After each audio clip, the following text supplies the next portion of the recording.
അതിൽ തോൽക്കാനുള്ള ഒരു കാരണം പറഞ്ഞിട്ടുള്ളത് ഇവിടെ വെള്ളാപ്പള്ളി നടേശനെ കുറിച്ചാണ്. നടേശനെ കയറ്റിയതിനെ കുറിച്ച് ന്യായീകരണം നടേശൻ ഇങ്ങനെ നടന്നു പോവുകയാണ്. അപ്പോഴങ്ങനെയാണ് മുഖ്യമന്ത്രിയുടെ വാഹനം വരുന്നത്. അപ്പോൾ അദ്ദേഹത്തെ അതിലേക്ക് കയറ്റി. ഇതാണല്ലോ നിങ്ങളുടെ വ്യാഖ്യാനം. അങ്ങനെയാണോ ജനങ്ങൾ വിശ്വസിക്കുന്നത്? നടേറ്റൻ മുസ്ലിം ന്യൂനപക്ഷത്തിനെതിരെ പറഞ്ഞ കാര്യങ്ങൾ, ആ പറഞ്ഞ കാര്യങ്ങളെ എതിർക്കാൻ നിങ്ങൾക്ക് ധൈര്യം ഉണ്ടായോ? ആരെങ്കിലും എതിർത്തോ? മുഖ്യമന്ത്രി എതിർത്തോ? ഗോവിന്ദമാഷ് എതിർത്തോ? ജനങ്ങൾ അപ്പോൾ വിശ്വസിച്ചില്ലേ? നടേശന്റെ വർഗീയ വിഷം തുപ്പുന്ന ആ നിലപാട് വന്നപ്പോൾ ആ നിലപാടിനെതിരെ ഒരക്ഷരം ഉരിയാടാൻ പാർട്ടി സെക്രട്ടറിക്കോ മുൻ മുഖ്യമന്ത്രിക്കോ സാധിച്ചോ? അതിനെ ന്യായീകരിക്കില്ലേ? അങ്ങനെയുള്ള ഒരാളെയും കയറ്റിയിട്ടാണല്ലോ മുഖ്യമന്ത്രി പോകുന്നത്. എങ്ങനെയാണ് നിങ്ങളെ ന്യൂനപക്ഷങ്ങൾ വിശ്വാസത്തിലെടുക്കുക? കേരളത്തിലെ മതേതര മനസ്സിനെ വ്രണപ്പെടുന്ന നിലപാടല്ലേ നിങ്ങൾ സ്വീകരിച്ച് ആ റിവ്യൂ റിപ്പോർട്ടിൽ അത് പറയുന്നുണ്ടോ? പിന്നീടൊരു കാര്യം പറഞ്ഞിട്ടുണ്ട്. നമ്മുടെ യോഗി ആദിത്യനാഥിന്റെ സന്ദേശം വായിച്ചത് തെറ്റായിപ്പോയി. എങ്ങനെയാ സന്ദേശം അവിടെ എത്തിയത്? എന്ത് വിചിത്രമായ വാദമാണ് ഇവർ പറയുന്നത്. യോഗി ആദിത്യ ഇവിടെ ഇങ്ങനെ അയ്യപ്പ സംഗമം നടക്കുന്നുണ്ട്, എന്നാ പിന്നെ എന്റെ വഴി ഒരു സന്ദേശം ഇരിക്കട്ടെ എന്ന് പറഞ്ഞ് യോഗി ആദിത്യ സന്ദേശം അയച്ചതാണോ?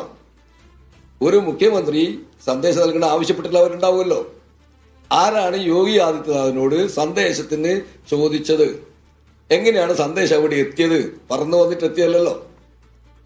ഇതെല്ലാം നിങ്ങൾ നടത്തിക്കൊണ്ടിരിക്കുന്ന BJPയുമായി നടത്തിക്കൊണ്ടിരിക്കുന്ന ഡീലിന്റെ ഭാഗമാണ് എന്നല്ലേ ജനങ്ങൾ വിശ്വസിക്കുന്നത്? അതല്ലേ ജനങ്ങൾ വിശ്വസിക്കുന്നത്? നിങ്ങൾ നോക്കണം, ഇവിടെ ലാവലിൻ കേസ് നീട്ടി പോവുകയാണ്. ജനങ്ങൾ വിശ്വസിക്കുന്നത് എന്താ? ഈ ഡീലിന്റെ ഭാഗമാണത്. അതുപോലെ വീണക്കെതിരായിട്ടുള്ള കേസ് അത് ഡീലിന്റെ ഭാഗമാണ് എന്നൊക്കെയല്ലേ ജനങ്ങൾ വിശ്വസിക്കുന്നത്? ഞാനിവിടെ അങ്ങനെ തീർച്ചയായിട്ടും ഈ പരാജയത്തിന് ഇതെല്ലാം ഒരു കാരണമല്ലേ? മുഖ്യമന്ത്രിയുടെ പെരുമാറ്റവും സ്വഭാവവും പാർട്ടിയിലുടനീളം ചർച്ച ചെയ്തിട്ടില്ലേ? നിങ്ങളുടെ റിവ്യൂ റിപ്പോർട്ടിൽ അത് എവിടെയെങ്കിലും പറഞ്ഞിട്ടുണ്ടോ? അപ്പോൾ മുഖ്യമന്ത്രിക്ക് ഒരു കുഴപ്പമില്ല, പാർട്ടി സെക്രട്ടറിക്ക് കുഴപ്പമില്ല, കുഴപ്പം മുഴുവൻ താഴെയാണ്. ഇതല്ലേ നിങ്ങളുടെ റിവ്യൂ റിപ്പോർട്ട്? ഇതാണ് പറഞ്ഞത്, കൊടിയ വഞ്ചനയാണ് പാർട്ടിയോട് നിങ്ങൾ ഇനിയും കാണിക്കുന്നത്.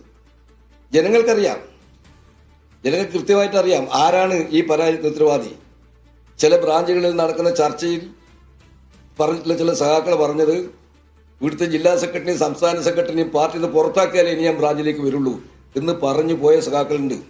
ഈ വികാരം കാണണ്ടേ? അപ്പൊ ഈ ഉത്തരവാദിത്തത്തെക്കുറിച്ച് പറയുമ്പം ആ ഉത്തരവാദിത്തം ഏറ്റെടുക്കാൻ പാർട്ടി നേതൃത്വം തയ്യാറാവണം. അല്ലെങ്കിൽ ആ ഉത്തരവാദിത്തം താഴേക്കടയിലെ സഖാക്കളെ തലയിൽ അടിച്ചേൽപ്പിച്ച് ഞങ്ങളെല്ലാം കേമന്മാരാണ്, ഞങ്ങളെ കൈ ശുദ്ധമാണ് എന്ന് വരുത്തി നിങ്ങൾക്ക് അധികാരം പോകാൻ വേണ്ടി കഴിയോ? ജനങ്ങൾ നിങ്ങളെ വിശ്വസിക്കുന്നില്ല എന്ന തെളിവല്ലേ ഈ തെരഞ്ഞെടുപ്പുണ്ടായിട്ടുള്ള ഫലം? അതുകൊണ്ട് തിരുത്താൻ CPM തയ്യാറുണ്ടെങ്കിൽ, അത് തിരുത്തുന്നതിന് CPM തയ്യാറുണ്ടെങ്കിൽ യഥാർത്ഥത്തിൽ ഉള്ള സഖാക്കളിൽ നിന്നും ജനങ്ങളിൽ നിന്നും ഉയർന്നു വരുന്ന വിമർശനങ്ങൾ കേൾക്കാനും അതിന് പരിഹാരം കാണാനും CPM നേതൃത്വം തയ്യാറാവുന്നില്ലെങ്കിൽ ഏതെങ്കിലും തരത്തിലുള്ള തിരുത്തൽ നിങ്ങൾ വരുത്തുമെന്ന് ജനം വിശ്വസിക്കില്ല. ഞങ്ങൾ പാർട്ടിയിൽ നിന്ന് പുറത്തായവരാണല്ലോ. ഒരുപാട് ജനങ്ങളുണ്ടല്ലോ, നമുക്ക് വോട്ട് ചെയ്തവർ CPMകാർ തന്നെയാണ്, അല്ലാതെ വോട്ട് കിട്ടില്ലല്ലോ.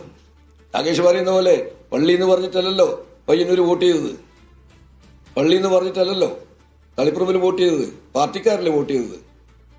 അപ്പൊ അത് ശരിയായ രീതിയിൽ കണ്ടെത്തി തിരുത്തിക്കുന്നത് ചെയ്യുന്നില്ലെങ്കിൽ ഇപ്പോൾ ഞങ്ങൾക്ക് വോട്ട് ചെയ്തവർ CPMന്റെ ആളുകളുണ്ട്, അതുപോലെ തന്നെ നിങ്ങൾ ഈ നിലപാടിൽ പ്രതിഷേധിക്കുന്ന CPM ആളുകളുണ്ട്.